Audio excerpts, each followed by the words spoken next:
Masengano has 2 teenage daughters with albinism. She was recently told she should escort them to and from school for their own safety. Malawi has seen an increased number of attacks against albinos in recent months, the majority deadly. I'm concerned about their security because they are still stigmatized and laughed at. Some days I wonder if they'll come home from school or if they'll be abducted. Sometimes people call me names, like once someone told me, "You albinos are only good for money. You are just money."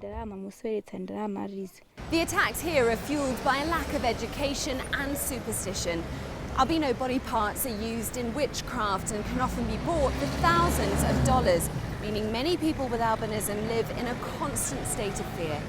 At an outreach clinic, we meet a mother who says she fears for her 11-year-old daughter's life. I had to stop her from going to her old school because of threats she faced from people I'd heard were hiding in the nearby maize fields, waiting for her. Albinism is a congenital disorder most common in sub-Saharan Africa. It results in a lack of pigment in the skin, hair and eyes. There are an estimated 10,000 albinos in Malawi. So they almost stabbed him. They stabbed him at the back.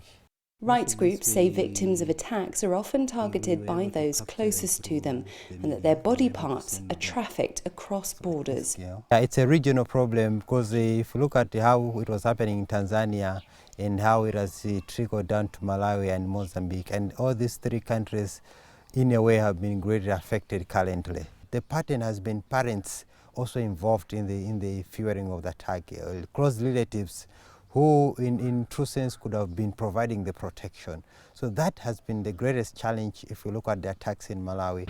Dozens of murder cases have been recorded by Malawi's police since 2014, but rights groups are urging the government to enforce harsher punishments and prevent more killings. All the cases that happened within this year, the culprits have been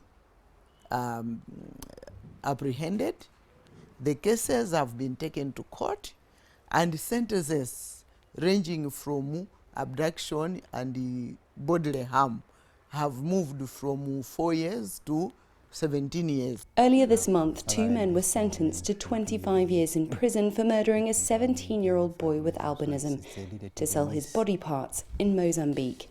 Clementine Logan, CCTV, Lilongwe, Malawi.